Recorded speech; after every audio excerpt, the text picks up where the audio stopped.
Bref, l'Ukraine a accepté les termes d'un accord sur ses minerais avec les États-Unis, sans clause défavorable pour Kiev, et le président Zelensky pourrait le signer dès vendredi. Donc ce vendredi-ci, là, lors d'une visite à Washington, a indiqué mardi un haut responsable ukrainien. Qu'est-ce que les complotistes disaient encore dernièrement, il y a quelques semaines, hein? Quand Trump va arriver au pouvoir, il va arrêter la guerre. Bon, en tant que tel, il disait que ça allait être dans les 24 heures suivant son élection, ok. Puis on pourrait dire, il n'y a pas réussi tout. C'est parce que pour faire un accord, ça prend deux personnes. Si une personne dit non à un accord, c'est un peu plus compliqué. C'est un peu ce qui s'est passé. Mais ça finit par se faire quand même. Donc le méchant Trump, ben écoute, on va avoir techniquement une fin de guerre. Voilà, c'est ce que les complotistes disaient. Ils l'avaient prévu. Moi, je le disais. Je l'avais déjà dit dans d'autres lives, qui sont d'ailleurs en rediffusion sur YouTube et Rumble. Toutes les preuves sont là.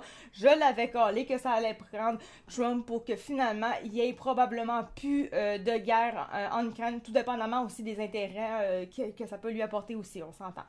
Selon cet accord, les États-Unis, je vais te lire, les États-Unis développeraient conjointement avec l'Ukraine les richesses minières et les revenus qui en seraient issus iraient dans un fonds nouvellement créé qui pourrait conjoindre à l'Ukraine et l'Amérique, a dit l'AFP, cette source s'exprimant sous le couvert de l'anonymat. Je vais te lire maintenant.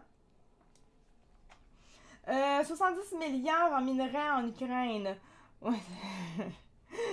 On parle de 500 milliards ici, de ce que je vois, là, je vais lire. Là. Les responsables gouvernementaux travaillent dans les détails. Nous envisageons une visite à Washington. Bon, ok. Selon ce haut responsable, les Américains ont enlevé toutes les clauses qui ne nous convenaient pas, en particulier les 500 milliards de dollars que les minerais étaient censés rapporter aux États-Unis. L'Ukraine avait réclamé des garanties de sécurité du côté américain dans le cadre de cet accord. Donc, ils voulaient vraiment avoir une garantie de sécurité. Je sais pas trop c'est quoi leur affaire de sécurité.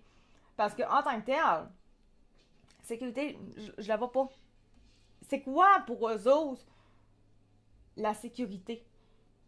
Parce que tout ce que faisaient les États-Unis avant que Trump s'en mêle, c'était juste d'envoyer du stock là-bas. Au pire, peut-être des soldats, mais en tant que tel, c'était juste du vieux stock. Il n'y avait pas grand-chose d'autre qui était envoyé en Ukraine. Donc, garantie de sécurité.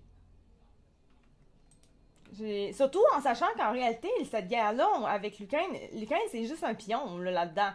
Donc, quelle garantie de sécurité? C'est là que je comprends pas. Selon la source ukrainienne, les termes de l'accord comportent une référence à la sécurité, mais ne mentionnent pas explicitement le rôle des États-Unis.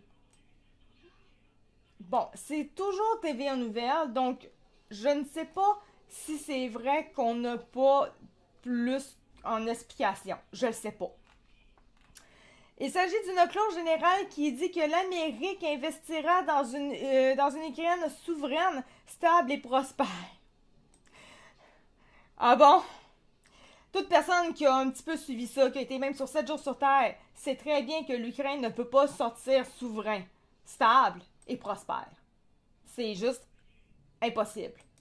Sont foutus. C'est des esclaves. Il n'y a rien à faire. À moins de redonner l'argent et tout, ça sont faits. Et tout est à refaire. C'est une place de pauvres. Il n'y a rien.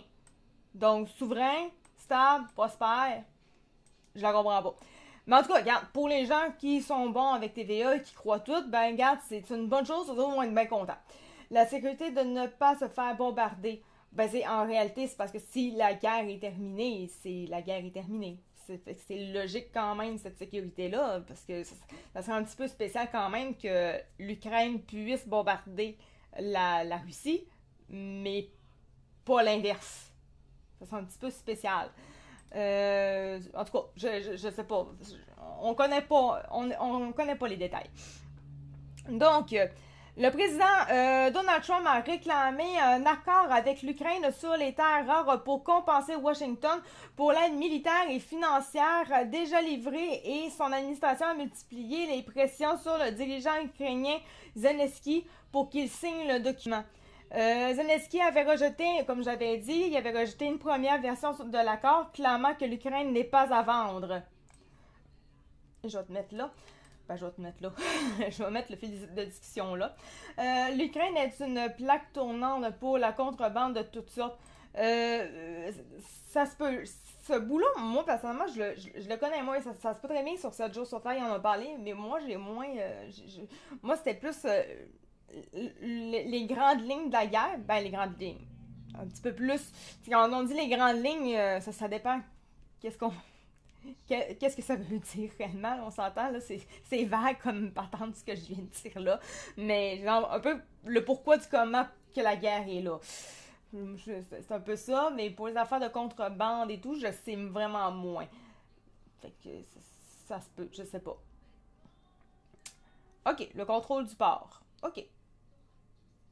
Je sais qu'il y a une affaire avec le contrôle du port, je sais, mais je ne pourrais en... Je pense que tu dois en savoir sûrement quand même plus que moi là-dessus. Donc l'Ukraine n'est pas à vendre. L'Ukraine n'est pas à vendre. L'Ukraine ne vaut pas grand-chose. Donc, de toute façon, si tu voudrais vendre l'Ukraine, il vaut rien, là. Tu sais que tu veux... Ben, l'Ukraine, il vaut quand même des affaires parce que ce que Poutine faisait quand il bombardait l'Ukraine en soi, il bombardait seulement les places pas extrêmement incroyables parce que son but c'était pas vraiment de détruire, même si les grands médias disaient ça, c'était pas de détruire l'Ukraine, ça avait rien à voir avec ça en fait. Mais fait que, oui, il y a des bonnes affaires à l'Ukraine, mais ça reste quand même pas un pays qui vaut quelque chose tant que ça. Donc, bon.